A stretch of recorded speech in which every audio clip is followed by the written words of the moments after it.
Bismillahirrahmanirrahim. Assalamualaikum warahmatullahi wabarakatuh. Alhamdulillahi rabbil alamin.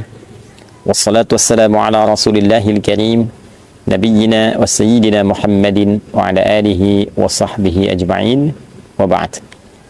Saudara-saudariku dimanapun berada, alhamdulillah kita sangat bersyukur pada Allah subhanahu wa ta'ala yang telah melimpahkan nikmat begitu ruah kepada kita sampai dengan detik ini di kesempatan Ramadan, dan alhamdulillah kita diberikan kemampuan untuk meningkatkan ibadah yang menghiasi hari-hari dan malam-malam Ramadan yang kita dapati sampai detik ini.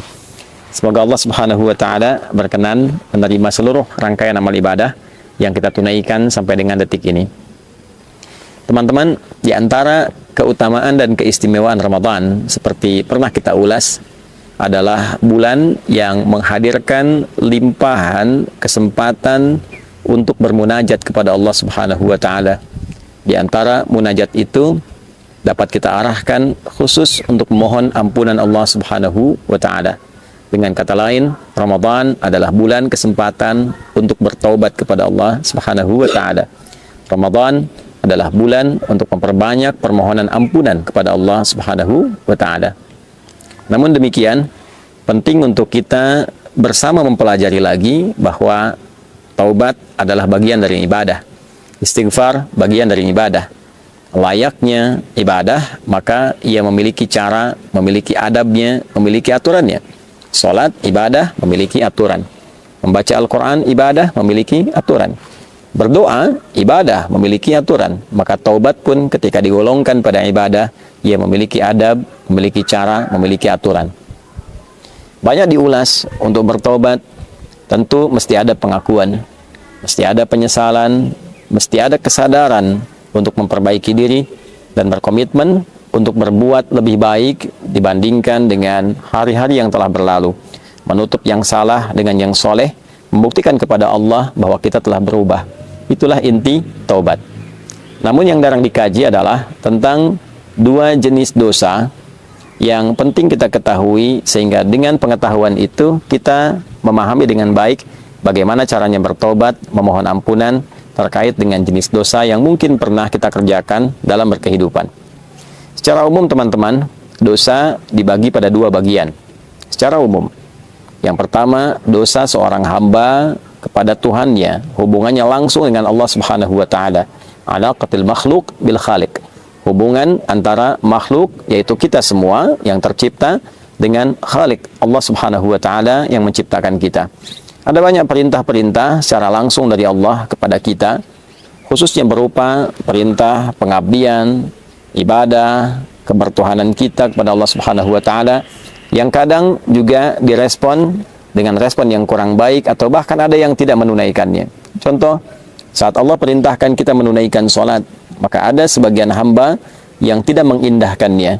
Bahkan bukan hanya malas, dia tidak menunaikan sholat seperti yang Allah perintahkan. Tentu itu melahirkan dosa. Allah perintahkan dia untuk mengkaji Al-Quran, membaca Al-Quran, bahkan belum punya waktu yang cukup untuk sekedar membacanya. Allah perintahkan untuk berpuasa, bahkan ia belum punya kekuatan untuk memotivasi dirinya demi menunaikan apa yang Allah perintahkan itu. Hal-hal demikian adalah hal-hal yang terkait langsung hubungan kita secara vertikal dengan Allah subhanahu wa ta'ala. Maka apa yang dilakukan dalam hal tobat yang dimaksudkan? Yang pertama, tentu kita menengadahkan diri, kita bersimpuh kepada Allah subhanahu wa ta'ala untuk memohon ampunan sempurna kepada Allah dari semua dosa-dosa yang terkait hubungan kita langsung dengan Allah subhanahu wa ta'ala. Bagaimana cara melakukannya? Ada beberapa metode, ada beberapa cara. Di antaranya bisa kita lakukan melalui sholat. Karena hakikat dari sholat yang kita kerjakan, di dalamnya berisi banyak doa. Di antara sekian ragam doa, wujudnya adalah permohonan ampunan kepada Allah subhanahu wa ta'ala. Dalam ruku' kita meminta ampunan, baik membacakan subhana rabbiyal azim wa bihamdi, ataupun subhanakallahumma rabbana wa bihamdika Allahumma gfirli, ya Allah ampuni aku. Pun demikian, bahkan dalam sujud juga ditemukan kalimat yang serupa. Duduk di antara dua sujud, kalimat pertamanya rabbi gfirli, ya Allah ampuni aku. Bahkan di pembuka salat dalam iftitah, Di antara sekian rangkaian doa iftitah, salah satunya adalah doa taubat, permohonan ampunan. Allahumma ba'id baini wa baina khataayaya kama ba'adta bainal masyriqi wal maghrib. Demikian selanjutnya hadis terkait. Ya Allah, aku mengakui banyak dosa yang aku kerjakan, banyak kesalahan yang aku perbuat. Mohon jauhkan aku antara dosa yang telah aku perbuat sejauh Engkau pisahkan timur dan barat. Aku tidak ingin berjumpa lagi. Aku ingin berpisah dengan dosa itu. Aku ingin dibersihkan ya Allah selama hidupku. Dilakukan dengan salat, dan dengan itu Allah berkenan menggugurkan semua keburukan yang pernah kita lakukan. Demikian saat seseorang di era Nabi datang kepada Rasulullah SAW sebelum Nabi menunaikan salat, dan dia berkonsultasi telah melakukan satu kesalahan yang fatal. Maka karena akan tiba waktu salat, Nabi SAW meminta orang ini untuk menahan diri sejenak. Ketika menunaikan salat, kemudian turunlah Al-Quran surah ke-11 Hud ayat 114. Aqimis salata tarafain nahar wa zulafan minal lail innal hasanati yudhibna sayyiat. Tunaikanlah olehmu salat baik di kesempatan siang ataupun juga di kesempatan malam. Sungguh salat itu adalah perbuatan yang baik. Salat-salat yang kau kerjakan, subuhkah, zuhurkah, asar, maghrib sampai isya, bahkan salat-salat sunnah itu adalah hal yang baik, bernilai pahala dan berpotensi menggugurkan dosa. Hal yang baik, bernilai pahala, berpotensi menggugurkan dosa, disebut dengan hasanah. Jamaahnya disebut dengan hasanat. Lawannya sayyiat. Maka hasanah itu akan menggugurkan sayyiat. Hasanah yang saleh bisa menutup yang salah.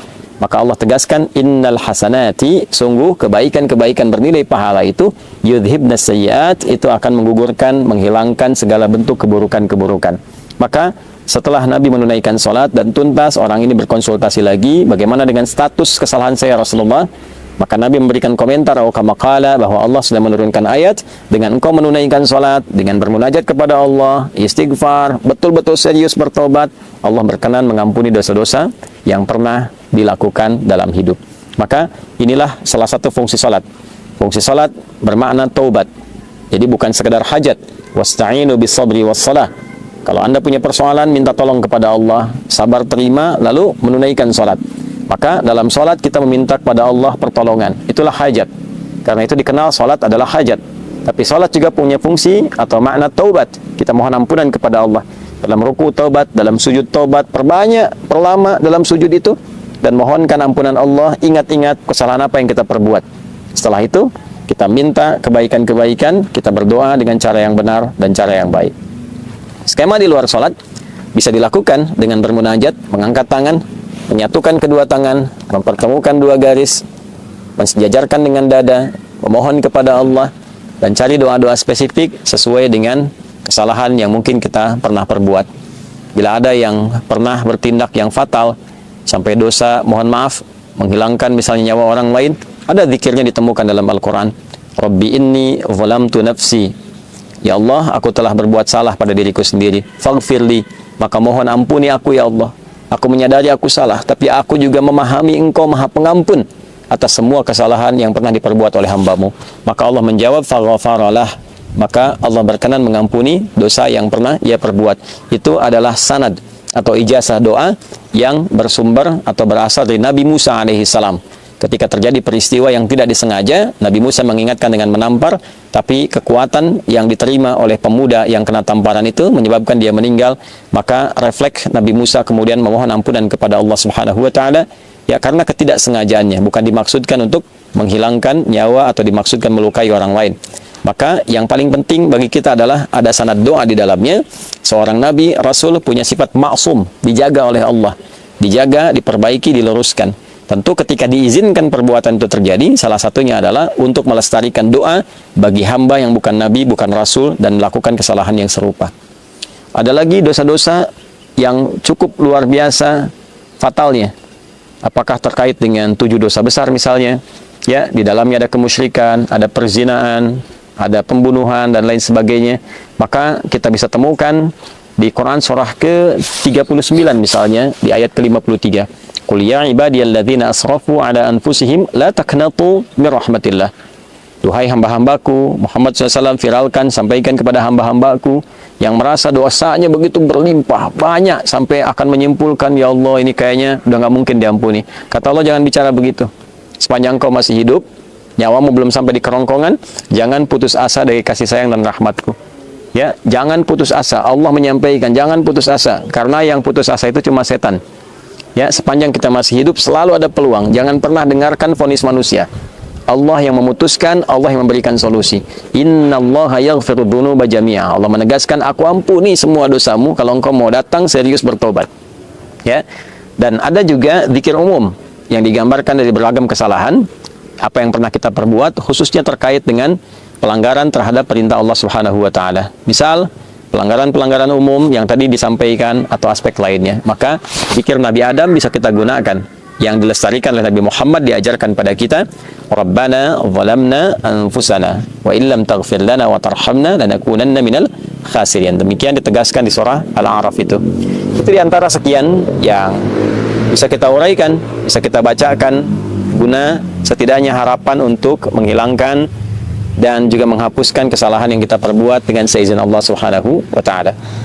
Namun demikian, ada dosa-dosa pula yang terkait dengan sifat adamiyah, hablu minan nas, al-bu'dal insani al-ijtimai, aspek sosial. Ya, dengan teman, pernah menfitnah, pernah bikin hoax, ya, utang yang belum dibayar, ya tidak melahirkan dosa. Tapi ketika kadang-kadang berutang mudah, membayar utang tidak mudah, ya. Nah, seringkali ada provokasi dari setan dan itu diambil, justru terbalik. Alih-alih memberikan kemudahan kepada pemberi utang untuk membayar walau dengan mencicil, nah ini kadang-kadang muncul setan memprovokasi, malah membicarakan pemberi utang sendiri, atau menyebarkan kekurangannya, atau bahkan bersikap hal yang tidak baik. Ya, dia telah memberikan dengan sangat mudah, tapi ketika diminta justru yang keluar misalnya kata-kata kasar, ya, tidak dibayarkan, dalam saat yang sama justru menyebarkan aib atau membuat informasi yang salah, yang keliru, sehingga dengan tujuan ingin menutupi kesalahan yang pernah diperbuat. Ini sifat dosa adami, ya, dosa yang terkait dengan sifat kemanusiaan secara sosial. Artinya fitnah, artinya hoax, artinya sifat mencela, merendahkan orang lain. Maka cara tobatnya tidak hanya dicukupkan dengan minta ampun kepada Allah, tapi diharuskan meminta maaf kepada orang yang terzalimi. Ya, jika orang itu mengabaikan, maka ditutup hubungan kita dengan dia. Yang dimaksudkan begini, semisal ada orang mencela kita, lantas kita mengabaikan itu, kita biarkan, kita abaikan, ya, kita mintakan kepada Allah solusi kebaikan, saya tidak ingin menanggapi. Maka kita yang dicela itu oleh Allah akan ditutup hubungannya dengan orang tadi dalam hal memikirkan dia, dibuat seakan-akan tidak ada masalah.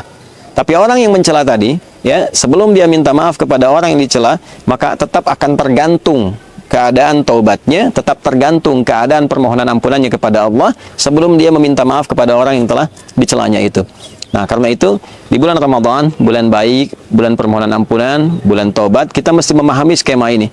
Tidak cukup dengan kita mengatakan, ya Allah ampuni saya, pada bagian yang kedua ini lantas selesai. Hubungan dia dengan Allah selesai, tapi dengan orang itu belum selesai. Ya, bagaimana faktor belum selesainya? Di hadits Muslim, riwayat sahabat Abu Hurairah radhiyallahu taala anhu, bila ini tidak diselesaikan di dunia, maka di akhirat bisa terjebak pada potensi kebangkrutan yang disebut dengan muflis, orang yang bangkrut karena pahala dia ditransferkan kepada orang yang pernah dizaliminya. Tu'khadhu hadza min hasanati wa hadza min hasanatihi. Dia berbuat salat, lantas dia mencela orang lain, maka pahala salatnya diberikan kepada orang yang dicela itu. Demikian selanjutnya, sampai tiba ada yang fa'in faniyat hasanatu, habis modal kebaikannya, tersisa keburukannya.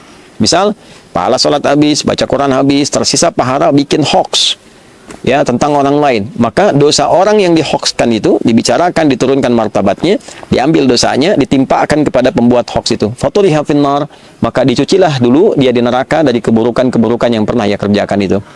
Maka dari itu teman-teman sekalian, penting bagi kita untuk saling memaafkan, untuk juga memotivasi diri mau meminta maaf. Untuk memaafkan itu sesuatu yang rasanya tidak terlampau sulit. Namun untuk meminta maaf, hal itulah yang kadang-kadang jarang disadari pentingnya untuk dilakukan, karena banyak hambatan yang setan hadirkan dan tidak menginginkan hamba kembali menjadi baik. Untuk itu, saya ingin mengingatkan pada diri pribadi dengan menyampaikan sebesar-besarnya. Yang pertama, mohon ampun pada Allah Subhanahu wa taala. Yang kedua, meminta maaf pada teman-teman semua dimanapun berada yang Boleh jadi dalam setiap tindakan, perilaku, tutur kata berpotensi menyakiti, melukai, atau juga menghadirkan hal yang kurang berkesan dan berkenan. Mohon dimaafkan, mohon sebesar-besarnya diberikan pengertian, dan semoga Allah Subhanahu wa taala mengampuni dosa-dosa kita semuanya. Allahumma taqabbal minna innaka antas sami'ul alim wa tub 'alaina innaka antat tawwabur rahim. Tubna ilaika ya arhamar rahimin taubatan nasuha waghfir lana dhunubana wa kaffir 'anna sayyi'atina wa tawaffana ma'al abrar. Wa sallallahu ala sayyidina Muhammad wa ala alihi wa sahbihi ajma'in. Wa akhiru da'wana alhamdulillahi rabbil alamin. Adi Hidayat, Rabiati Khairatul Hisan dari Mira. Assalamualaikum warahmatullahi wabarakatuh.